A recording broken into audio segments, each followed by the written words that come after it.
いい目をしてるわね。いいわ。劉備と同盟を組みましょう。私たちにも余裕があるわけじゃないし。ただし、裏切った時の覚悟はしておきなさいよ。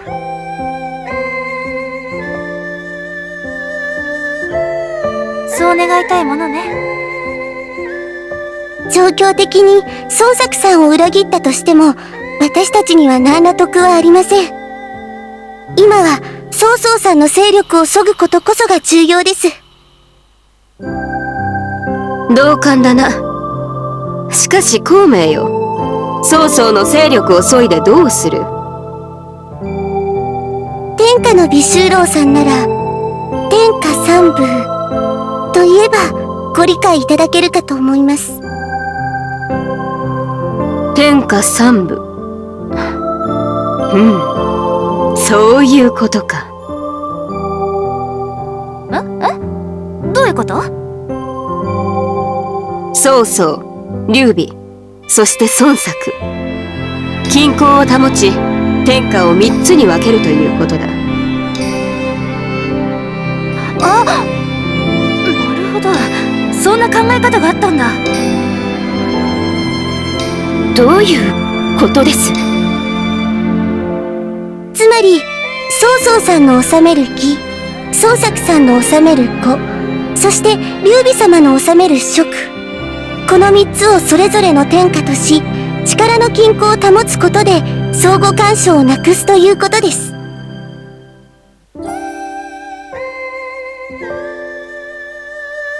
ですが今は曹操さんの勢力が大きすぎて均衡を図ることができない。そのためにも蜀と呉が同盟を組み、曹操さんの勢力を削らないと。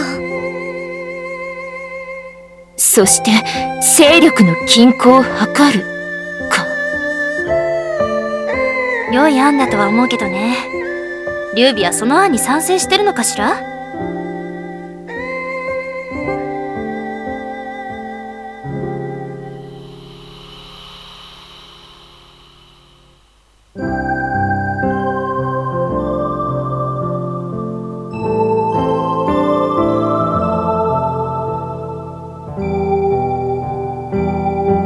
劉備は天下を諦めたの？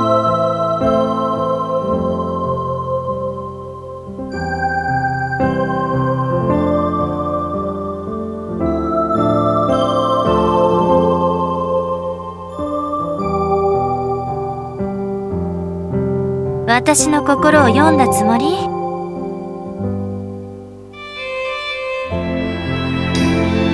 うぬぼれね。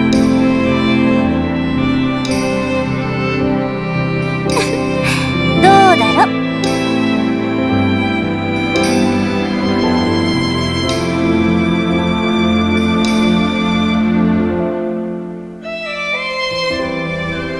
いいでしょう。あなたたちの考えは理解した。私もその考えに賛成よ。天下三部、それができるならそれに越したことはないわ。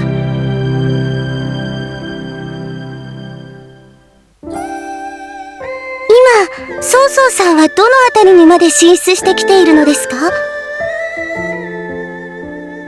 今は広陵までやってきている。我が軍の将が城にこもり、なんとか抗戦してはいるが、突破は時間の問題だろうな。なるほど。ならば広陵は捨てるべきかと思いますけど。広陵を捨てるだと？郊外たちを見殺しにするというのか？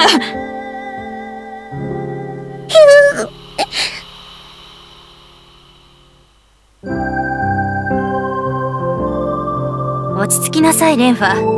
まだ孔明ちゃんの話を全て聞いたわけじゃないわ。それはそうですが。孔明ちゃん、続き話してくれる？は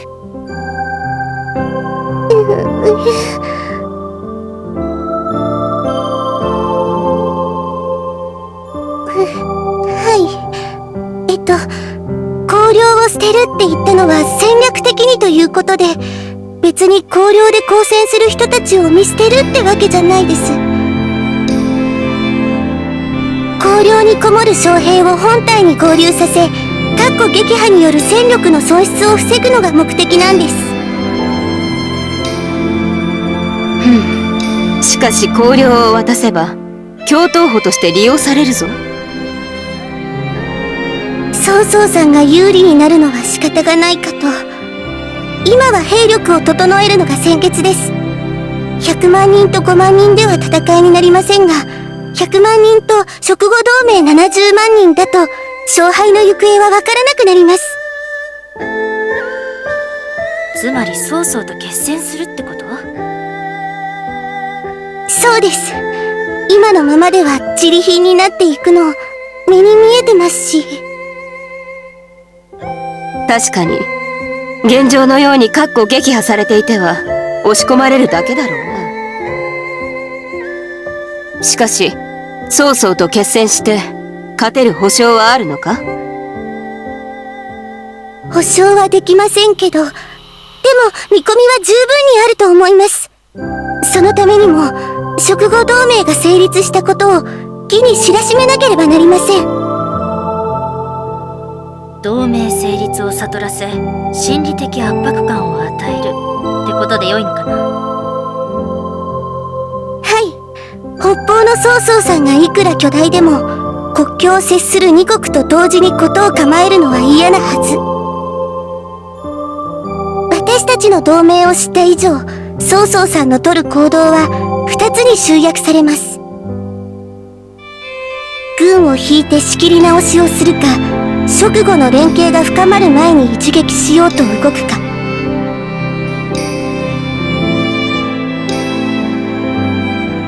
おそらくだからこそ直後の兵を素早く合流させた後、直後同盟を大々的に発表し、葬儀の兵隊さんたちを動揺させないといけないんです。そうすれば勝てる見込みも出てくる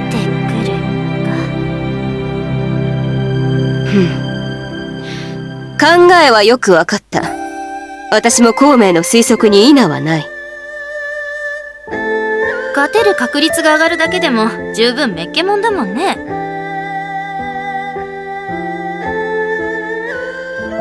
そうね。あとは郊外たちをどうやって退却させるか。敵の後方を私たちの部隊で撹乱します。孫作さんたちはその隙をついて荒涼の部隊に合流。その後は速やかに退却をお願いします。我らが退却するのは良いが、孔明たちはどうする？作戦が成功したら一度本国に引き上げ、部隊を率いて孫作さんに合流しようと思います。その時間を稼ぐためにも小部隊による撹乱行動が必要になってくるのですが。それは私たちで引き受けるわ。合流地点はどうするの？それは周遊さんにお任せします。大軍が合流できる場所といえば河口あたりか。ならばそこで合流することにしましょう。了解した。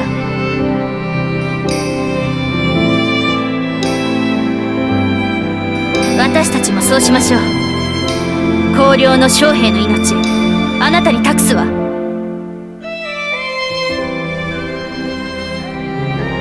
はい。ではすぐに愛者さんたちに合流し、荒涼へと進発しましょう。メイリー、すぐに船の用意を。本郷たちが後方を撹乱している間に船で一気に将兵を輸送するわよ。わかった。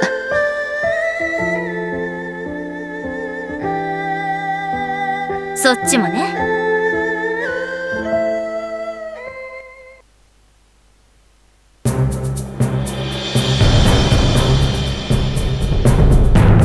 となると、ここより北方五里のところに駐屯している葬儀の部隊を叩くのが手っ取り早いだろうな。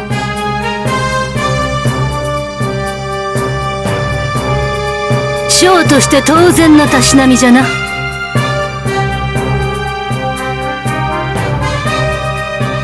そうですね。できるだけ派手に動いて諸参戦を演出した方が良いか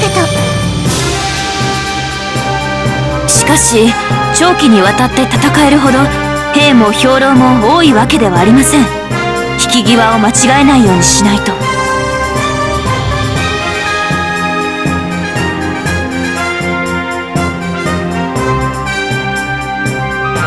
そうすれば灯火様に早く会える。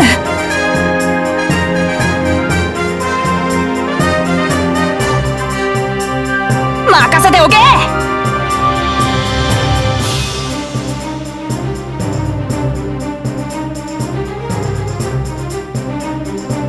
すでに先ほど手配しておきました。戦いの後すぐに合流するために国境まで出てきてもらうよう伝えています。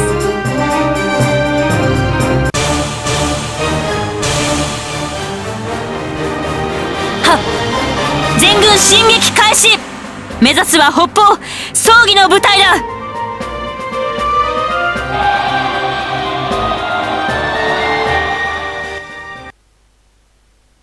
なんだ。なんや、どうかしたんかナギ。何か嫌な予感がする。嫌な予感？5の部隊が奇襲してくるとかそういうの？わからない。沢、魔王、全軍に戦闘態勢を取らせよう。戦闘態勢？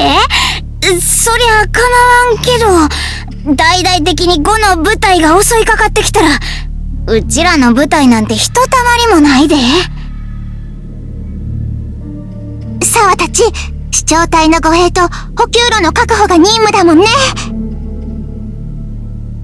それでもやっておこう。この全身が総気立つような悪感、戦場に立っているようだ。つまりここがもう戦場になってるってことか。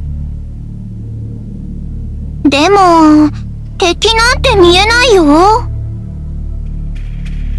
せやんな。けどナギの勘も案外当たるし、ちょっと警戒しとかんと。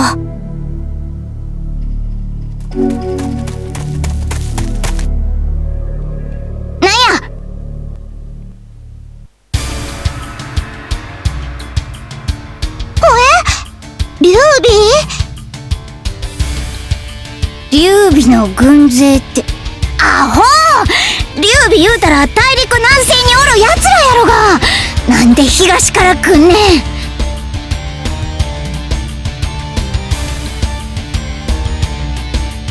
隆起が上がっている。他に旗は？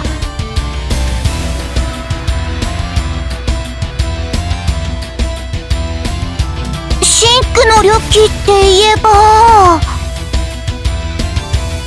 飛将軍呂布の旗印やぞ。確か真紅の緑旗って常に十文字の蒲門記の傍らにあるって言われてるよね。ちゅうことはまさかほんまに劉備の軍勢が来とるっていうんか。伝令、この事実をカリン様に伝えろ。我らはこの点検を利用して劉備軍を防ぐ。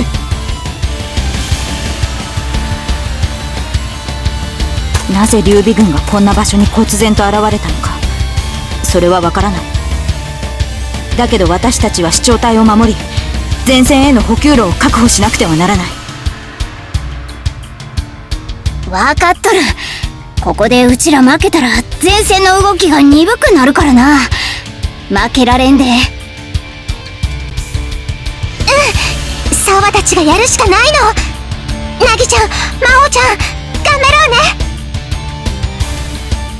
全軍展開。点検を利用し敵の攻撃を防ぐ。視聴隊は西方を迂回して前線へ急げ。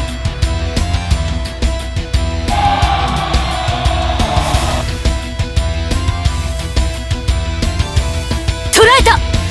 親方様よ、前方に敵兵あり。谷に展開しとるぞ。その後方に左陣あり。あれはおそらく視聴隊だな。先に前線に向かわせるのだろう。では敵突破後視聴隊を追撃殲滅するぞ。準備完了。